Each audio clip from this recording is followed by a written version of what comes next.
Pete, welcome to the podcast, man. Thank you. Awesome to have you. Yeah, it's awesome being here. Yeah. Now, I will start with the obvious because we're on a podcast, audio only. For someone who is follically challenged, I have to address the hair that is in the room. Yes, it is. You've quite the hair. I do. Some call it a beehive. Some call it a pineapple. Some people call it a yarn ball. I call it impressive. Says a bald guy. Yeah. Aaron's is impressive to me. Oh, give me a break. Can you wash it? Yeah, absolutely. Yeah, I wash my scalp like weekly, and then you act like we should know this. So. Yeah, after 14 years, I just kind of assume people do, but clearly, is this don't. one of those like Samson things, like you're never gonna cut your hair, or is it for you just right now? It's just the season of life. You're not gonna have short hair. I think it's a bit of both. It has definitely become part of my identity. Anyone that is looking for me can easily find me. I was telling Jay before the podcast, it all started because CarQuest wouldn't give me a promotion if I didn't cut my hair. So I cut my hair and quit my job and started my first shop. Wow. Never looked back. So the last time I got a haircut was the day before I quit. Wow. It's his strength now. It's I gotta tell you, it's quite a relaxing experience to get your hair cut. I don't really remember. I don't either. Thanks for that, though. It's not relaxing for me to get my hair done. It's actually quite painful. Wow. Yeah. They crochet all the loose hairs back into the dreads every 3 months. There's a they? I have a hairdresser, yeah. Oh my gosh. Yeah. So sorry to divert. Back on topic. Apparently he's a shop owner. Yeah. Exactly. So that's what got you into shops. But we were talking, you actually had a shop before you went to CarQuest, right? Like your own. No.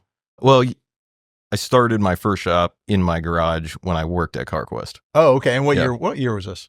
That would have been 2009. Okay. Yep. Okay. So, we can go way back. I started when I was like a child. When I was like 8, I was given my first crescent wrench. My parents would make me read before I went to bed every night, but I got sick of reading fiction, so I started renting like Haynes car repair manuals out of the Chilton library. Manual? Yeah, Chilton Manual. That's what I read before I went to bed. Yeah. Wow. So started working on lawnmowers and, dissecting my parents' old junk that didn't work. And I met you when you were leaving somewhere to go in the mission field. You and I started talking before you went to Haiti. Correct. But I don't remember where you were before then.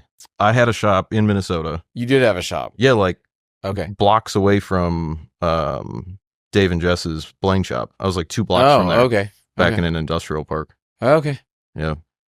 All right. Yeah, that's when we first connected. So you quit that job, you left, you started a shop. Is that shop? Yes. Okay. Yep. So I had the shop out of my garage from 2009 to 2012 and was nights and weekends moonlighting in my garage and made it like legally official in 2010. And then in 2012, I signed the lease on my first shop, which was a little 2,500 square foot suite in a multi-tenant building. And that's the one close to Dave and Jess. Correct. And how long were you there? So I was there from 2012 to 2016. Okay, 4 years. Yeah. Yep. And I had moved from a 2,500 square foot into a double 5,000 because I needed room for all my race cars and, all my other stuff that didn't pay the bills. What kind of revenue are you doing back then? 25, 30 grand a month. Killing it. Murdering it. Tippy top. That's it, man. All my texts on Howie. His money bank account was low, but his fund bank account was high. It was all an advertising expense. That's all an advertising there you go. expense. We didn't make a dime. Smart. That's right. That's Slap a sticker on the side of the car. I know. I get these P&Ls with like boats and jet skis, and they're like all in marketing. I'm like, how? There's a sticker on it, 2 inch by 4 inch, right on the side. Can't you see it? It's bringing in all the revenue. Yeah, got lots of non-paying sponsors. Yeah. So you contacted me. What year did we first start talking, you think? So we met we started chatting on Facebook very briefly, but that was right when I was shutting everything down. And then in 2000, 16. Is that when you started? 17. You started 17. Okay. I started selling the course at the end of 16, but Shop Fix, like the training thing, started in early Yeah, 17. because I specifically remember we set up a call and I asked you how long it was because I needed to make sure I bought enough international minutes because I was living in Haiti.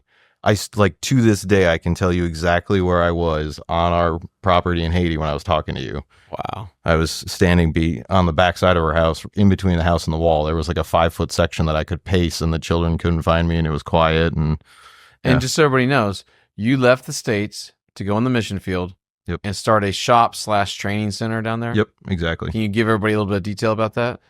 Yeah.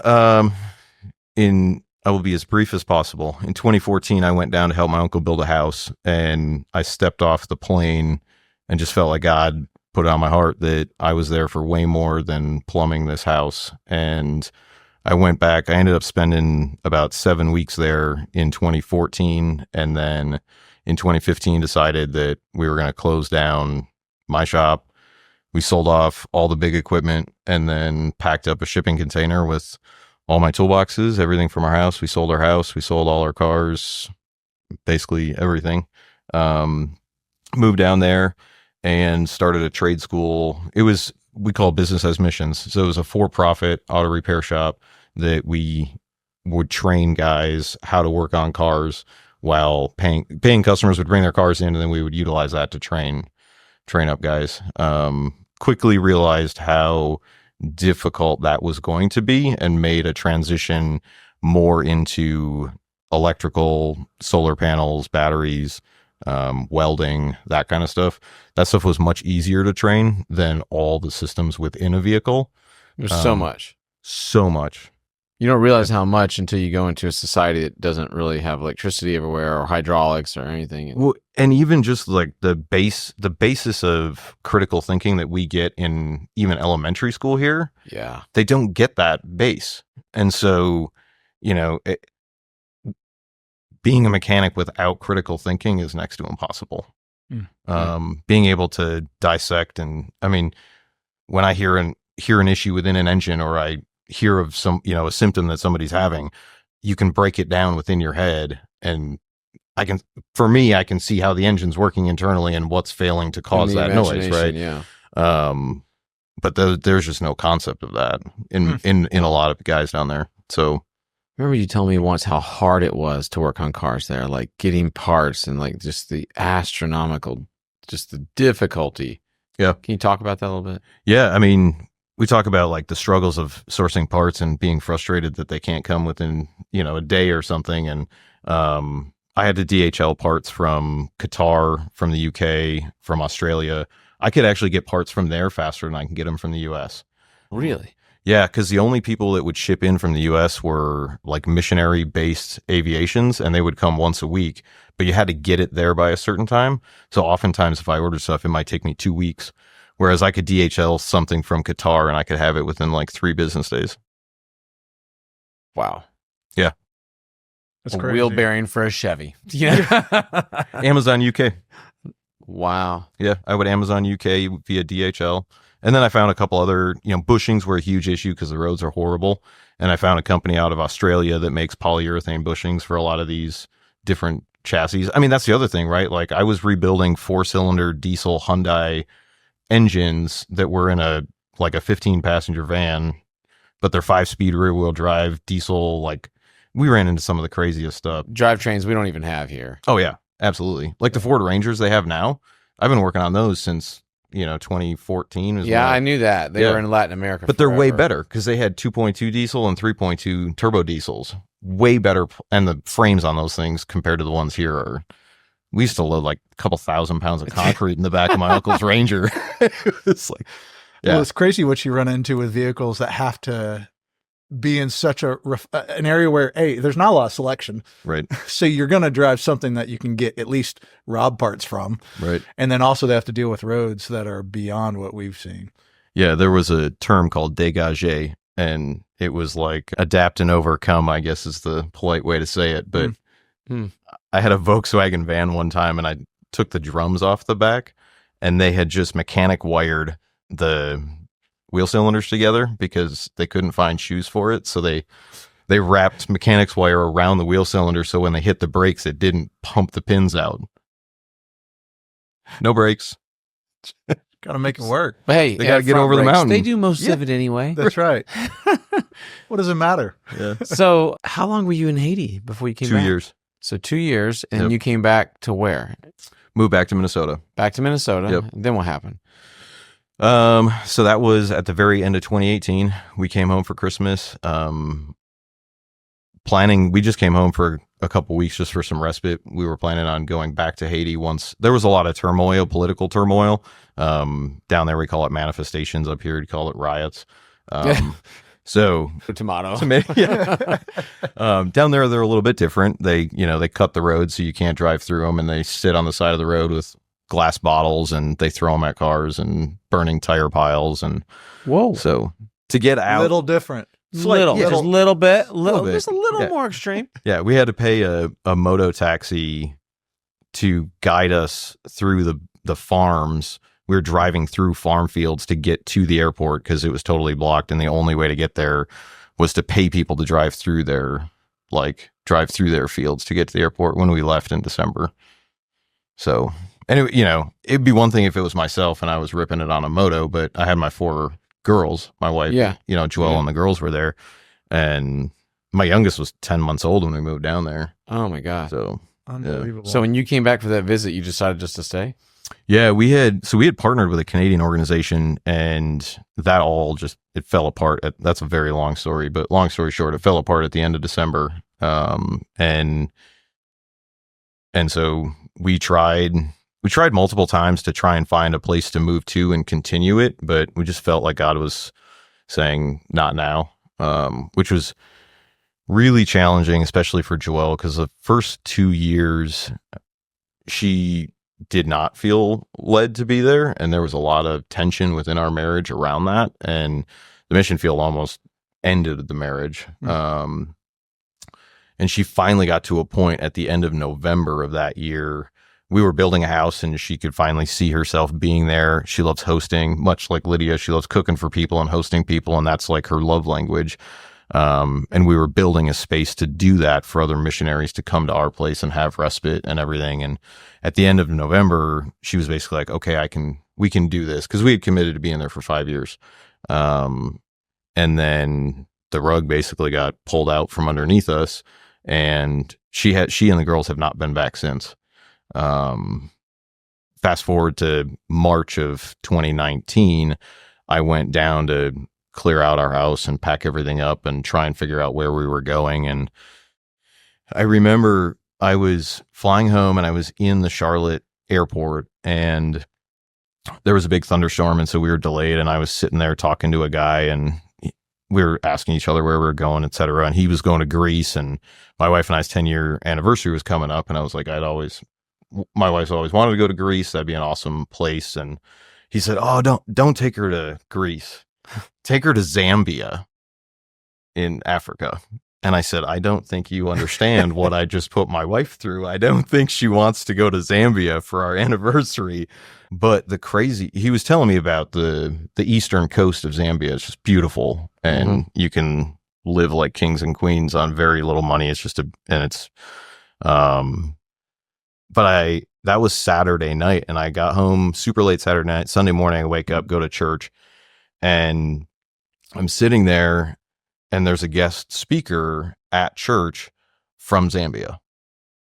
And it was the craziest. Like, he got up, he spoke, middle of worship. I couldn't stand. I sat down, and I just call it a download. And I just got this download from God that your time's up in Haiti.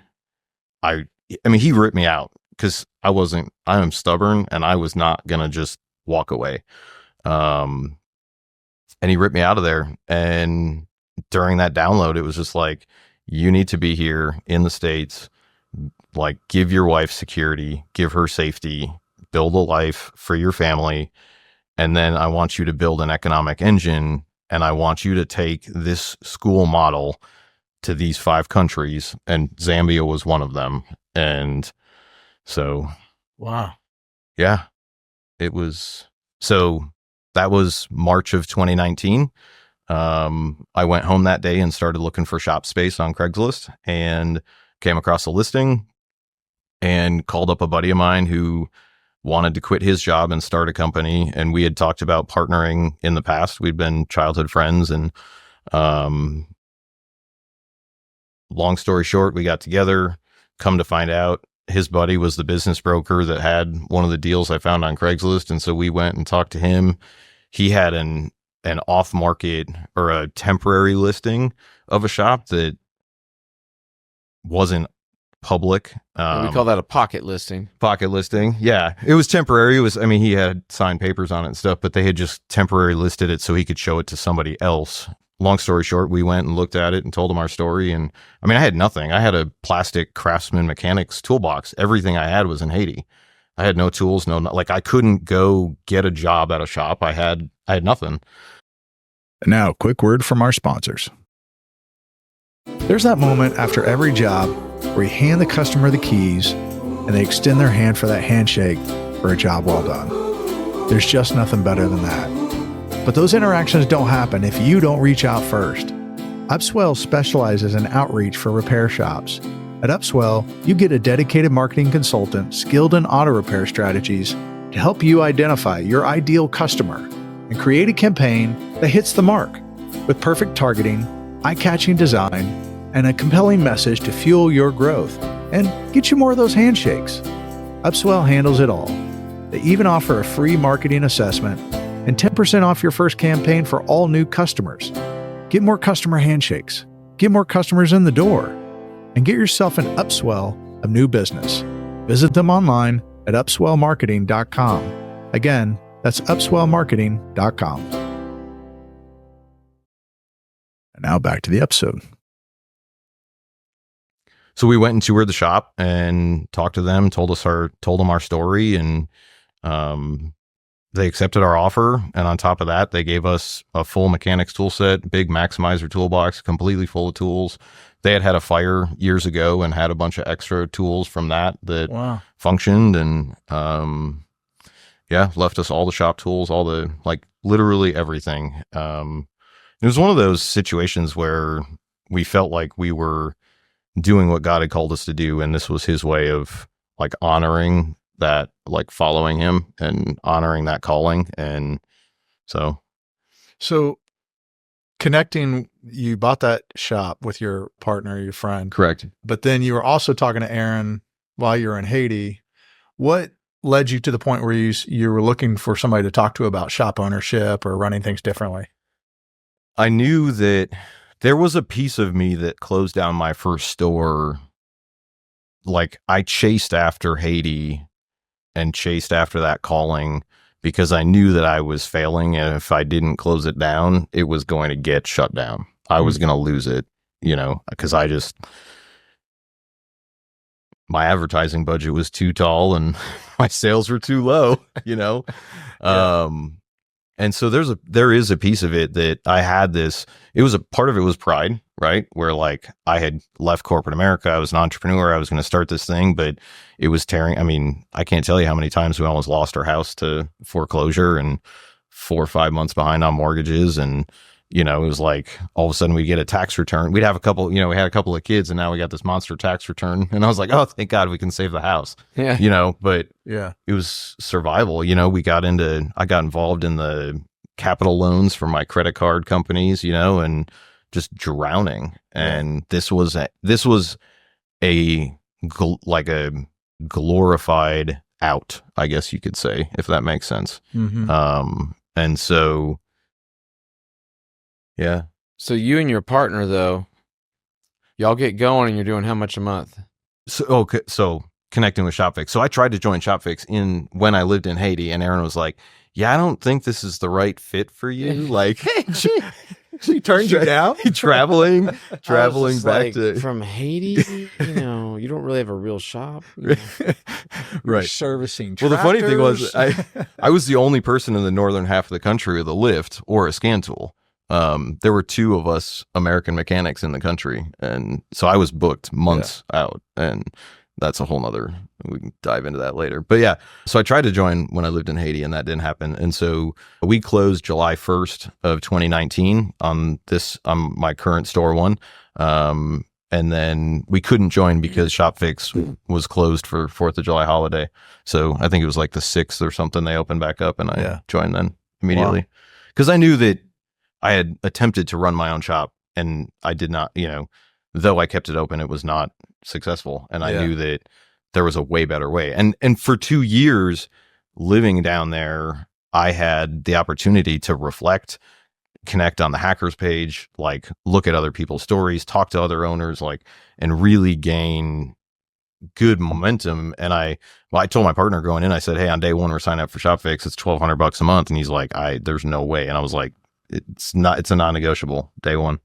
Wow. So when you did that, how long till you started seeing results and things started growing? Week 2.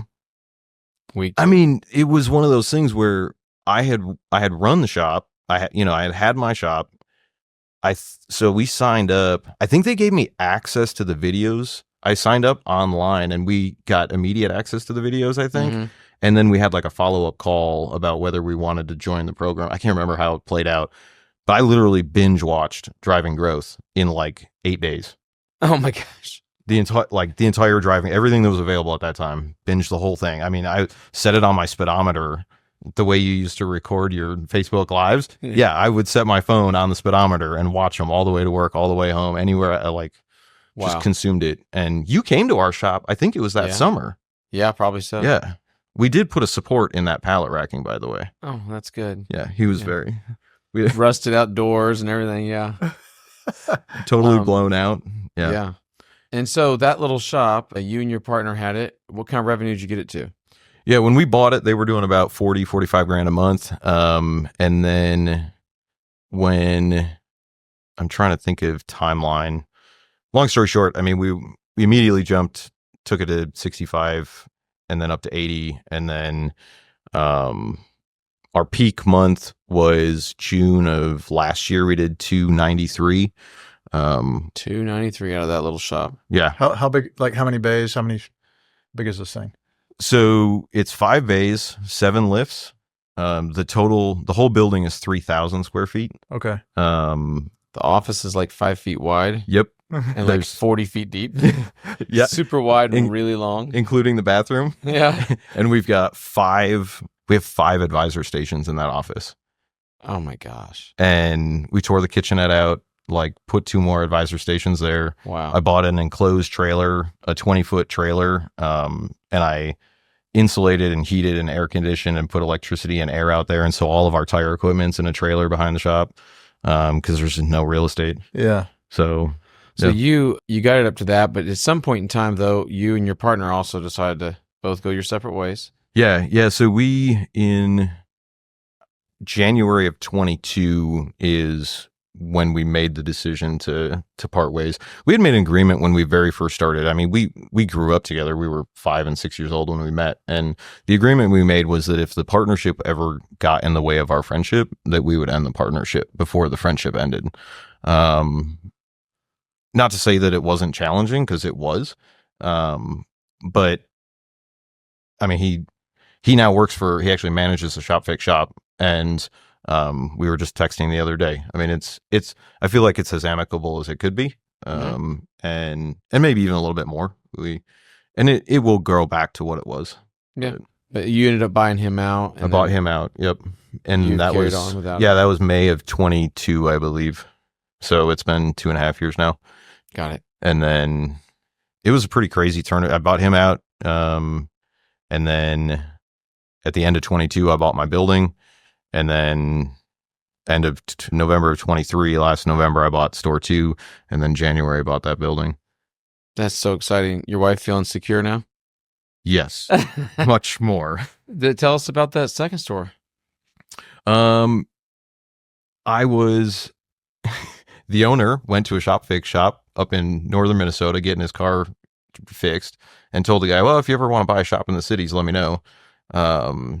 And Kevin Bird way in northern Minnesota. And so Kevin called me. He's like, hey, I got a guy who wants to sell a shop. And then I was like, yeah, give him my number. So I hit him up, and we went back and forth for probably 7-8 months. And that building is about 6,000 square feet. Oh, much bigger. Much bigger. It's a weird configuration though, because it's only 40 feet deep. So we can't do double deep. But anybody who knows me knows that I can jam lifts just about anywhere. Mhm. So You've worked in Haiti. You have some yeah, experience. I do. Yeah. So currently that store has three 2-posts, and then it's got a scissor alignment rack. And I'm cutting a hole in the end of the building, and I'm going to take one lift out and add 3. So it'll end up being 5 2-posts in a alignment rack. And so, what kind of revenue was it doing when you bought it? Doing about 30. Right got now that we're too. up in the 90s, 80 to 90 And how long have you had that one? a year. Okay. So when people ask me about how is store doing, I say it's proportional to the amount of effort that I've put into it. The growth is proportional to the amount of effort I put into it. We bought it in November, and I made the classic mistake of pulling my manager out of store 1 and brought him to oversee the both of them. That Can't didn't mess work. with that goose that's laying the golden egg, bro. Nope. And then so that lasted about 2 months, and we sent him back. And then in April we needed to change up some employees, and so between April and May we let go of 3 people from the 2 stores. And then at the end of May, my lead tech at store 1 passed away. So it was self-inflicted and completely rocked the entire organization. Oh man, I'm so sorry. Yeah. And he was a unicorn, 350, 400 hours a month. 0.1% comeback. I mean, like just an amazing tech, an amazing human. And so, yeah, we're down between loss of revenue from the hours is one thing, but just the overall culture, like the morale of that loss, we're down. The 2 stores won't do what I did last year in store 1. Wow. So it's been a ton of energy focused on making sure that my people are taken care of, making sure that they have what they need, time off, mental health, and just that's more important to me than revenue right now. Yeah. So yeah, you got to hire some new energy to bring in that place now, some new life. Yeah. So That's where you're at now. next Tuesday we will be back to fully staffed in both stores, and that'll be awesome. the first time since April. So there was also this piece that we don't talk about Keyman life insurance much, but if I would have had Keyman on him, it would have made this way easier, because I would not have been so worried about coming back to work so quickly. I could have closed the store down for 4 or 5 days a week, give guys time off. I wouldn't have been so worried about the revenue drop. It was 3 weeks before, and I was the one that went in and had to clean up his toolbox, and his tool cart was still there with the stuff, the last tools he was using the night before, and so cleaning out his toolbox, we kind of left it there as a, sign of Memorial. respect. Yeah, memorial, as long as we could. And then that brought tension of who's going to move into that bay. It's the most, it's the easiest bay to work out of. It's the most unrestricted bay. We've got height, height and all kinds of restrictions at that store. And so, we moved our longest tenured tech in there, and he's not the highest producer, which we expect a lot of production out of that bay. But again, like that's what we needed to do from a cultural standpoint to be able to carry on. So it's been a tough year, but we're getting through it, and you're turning it around. Yeah. Wow. So Sounds like, man, you've done a lot in terms of things that you've been working on, things that you've been trying to accomplish. And I'm just curious, with going to Haiti, felt you had that call, helping people, serving people, and now you're into these shops. You've done a lot. You've gone through a lot.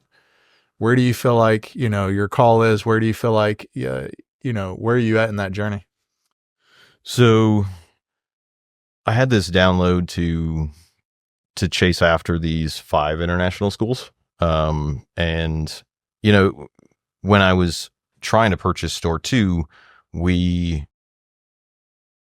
was supposed to go down September 1st, and then it all fell apart. Mm-hmm. And then it was supposed to be October, and then it fell apart. And I was laying in bed one night, and I was just praying about it. And I was like, all right, God, like, am I even supposed to have a second store? And I got this very clear, no, you're not supposed to have one more store. You're supposed to have 22. And that seems like a super crazy number, and out of the blue. And then the next day I was on my tribe call, and my coach was talking about what our goals are for the next year. And he said, some of you guys, your goals are, that you want one big, huge shop. Some of you guys want 2, 5. One of you might be crazy enough to want 22 stores. And I was like, holy crap. Like, out of nowhere, Yeah. And so like, that's where we're driving to. We do a lot of the car donation stuff. We've given, I think, 42 or 43 cars away. Wow. So that's what we do, like, in our community. Mm-hmm. And the 22 stores, I like running numbers on those. Like, that will give me the opportunity to have roughly $400,000 to $500,000 a month of net that I can pour into those schools, which is roughly what it's going to cost to operate at the level that I want to. So we've got some other community stuff, some housing stuff that we want to do with multi-tenant housing. And given, my whole mantra is giving a hand up, not a handout. And so there's so many different ways that we can do that in our communities. But that's my drive for all of these stores and everything that I do at this point in life. Man, that's exciting. I mean, I'm excited to talk to you at this point in your journey because it's a big goal, and the impact of lives that you're going to have, and that whole mantra of helping people and giving them an opportunity is really great. And that automotive repair is helping you do that. It's facilitating it. And it's great that ShopFix gets to be a part of your story, because anything to assist is just assisting your journey where you want to go and the download you got. So that's awesome. Yeah, there's no way I'd be where I am today without it. That's great, man. Well, I appreciate you being on. This has been fun. Absolutely, man. And it sounds like you got a ton more stories. I have so many more. Well, Pete, thanks so much, man. Absolutely. It's a pleasure.